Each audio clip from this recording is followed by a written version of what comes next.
ఉన్న బంగారాన్ని విడిపించి ఆ రోజు ఆన్లైన్ రేటుకే మేము కొంటాం. Sharma gold company.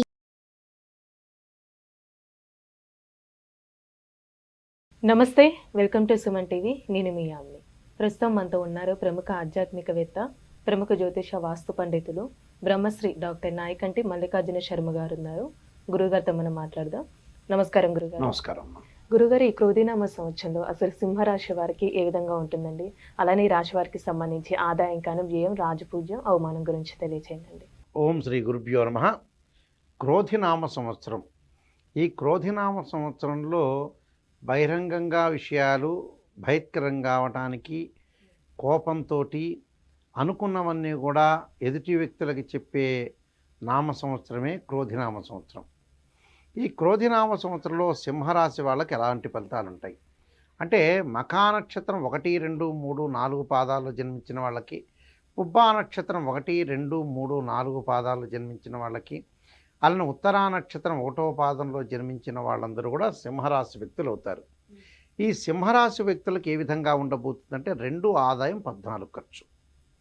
అంటే 2 ఆదాయం ఉంటుంది, 14 ఖర్చు ఉంటుంది, 2 గౌరవం, 2 అవమానంగా ఉంటుంది.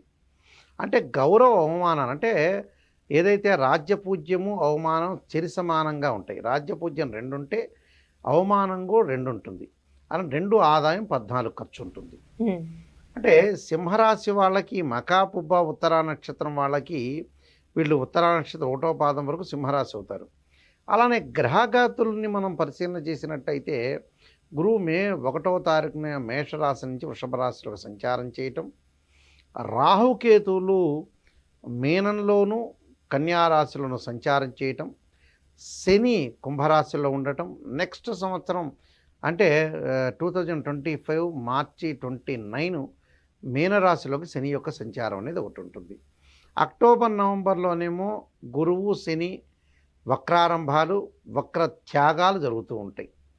ఇక్కడ ఏదైతే మనకి గ్రహగమన గతులన్నీ కూడా మనం పరిశీలన చేసి చూస్తే సింహరాశి వాళ్ళకి ఏ విధంగా ఉండబోతుంది చూస్తే, సింహరాశి వాళ్ళకి సహజంగా 9, 10 స్థానాల్లో గురువు యొక్క సంచారం.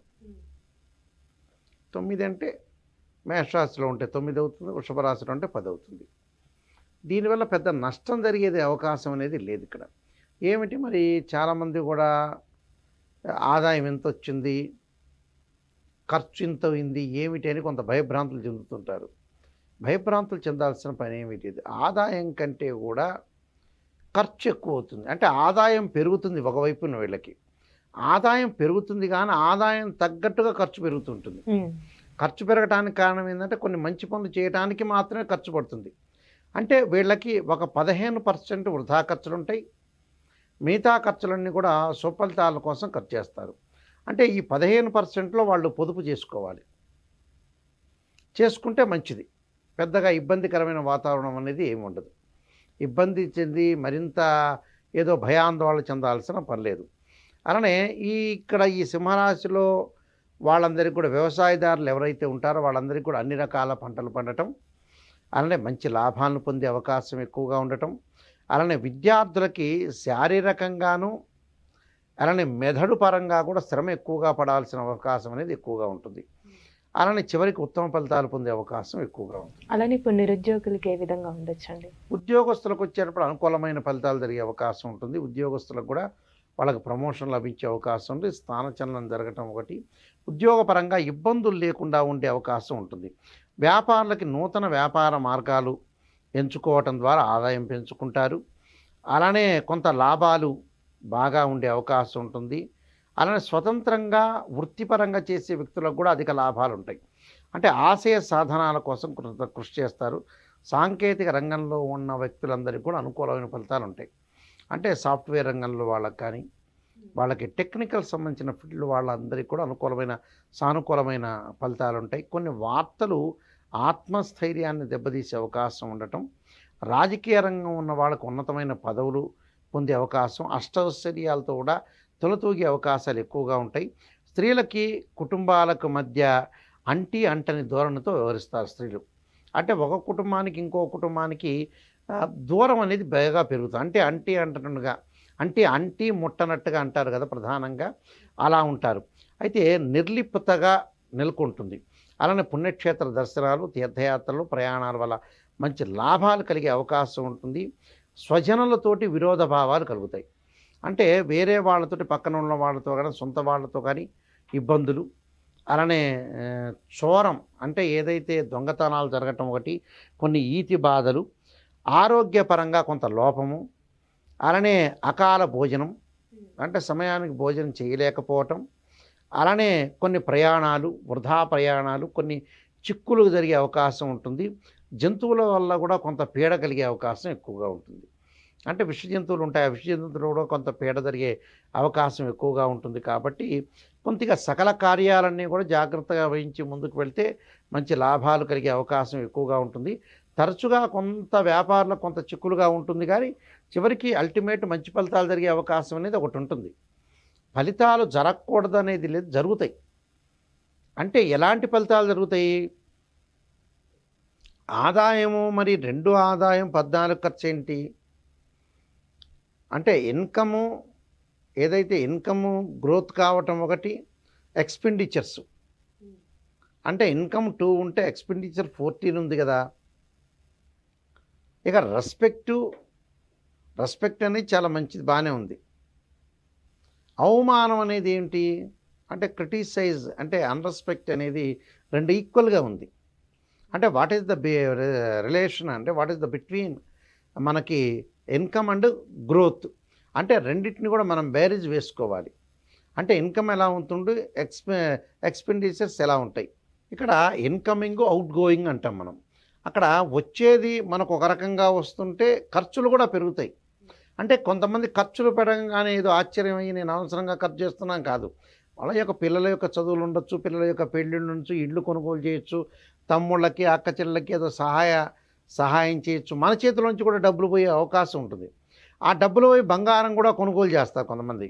అలా 2 రకాలుగా ఆలోచన చేయాలి. మనం భయభ్రాంతులు చెందాల్సిన పని లేదు. కానీ ఈ సింహరాశి వాళ్ళకి ఏంటంటే కొంత మిశ్రమైన ఫలితాలు ఎక్కువగా వచ్చే అవకాశం. అయితే వైఫ్ అండ్ హస్బెండ్ రిలేషన్లో కూడా కొంత జాగ్రత్తగా ఉండాలి వీళ్ళు. అంటే డిఫరెన్స్ ఆఫ్ ఒపీనియన్స్ లేకుండా. ఎందుకంటే సింహరాశి వాళ్ళకి ద్వితీయ స్థానంలో కేతు యొక్క ప్రభావం వల్ల కుటుంబ పరంగా కొంత మనస్పర్ధలు వచ్చే అవకాశం ఉంటుంది. ఏమి లేకపోయినా అనవసరంగా డిస్టర్బెన్స్ చెందే అవకాశాలు బాగా ఎక్కువగా ఉంటాయి కొంతమందికి. అలాంటివి లేకుండా జాగ్రత్త వహించి ముందుకు వెళ్ళాలి. ప్రయాణాల వల్ల లాభం కలిగే అవకాశం, ఉన్నత స్థాయి చేరుకోవడానికి వ్యాపారపరంగా, ఉద్యోగపరంగా వీళ్ళకి అవకాశాలు అయితే చాలా పుష్కలంగా ఉన్నాయి. ఏమీ భయభ్రాంతులు చెందాల్సిన అవసరం లేదు. అనవసరంగా కూడా వాళ్ళు డిస్టర్బ్గా అయ్యే అవకాశం అనేది ఉంచుకోకూడదు. ఆరోగ్యపరంగా మటుకు కొంత ప్రతిసారి కూడా ఈ నెలలో మొత్తం కూడా క్రోధినామ సంవత్సరంలో ఆరోగ్యపరంగా ఉండే లక్షణం ఎలా ఉంటుందని ప్రతిసారి టెస్ట్ చేసుకోవడం చాలా మంచిది. అంటే ఉన్నట్టుండి వ్యాధి ముదిరిపోయే అవకాశం ఒకటి ఉంటుంది. వ్యాధి పునరటం అంటే ఏంటంటే అది ఏజ్ గల వాళ్ళకి, మళ్ళీ చిన్న వ్యక్తులకు కాదు. ఏదో 16, 80 అబోవ్ ఉన్న వాళ్ళ వ్యక్తులకు మాత్రమే. అలానే 50 years 40 years వాళ్ళకి కాదు. దీర్ఘకాలిక వ్యాధులు ఉన్న వాళ్ళకి మాత్రమే వాళ్ళకు ఉన్నట్టుండి కొద్దిగా పెరిగే అవకాశం అనేది ఉంటుంది.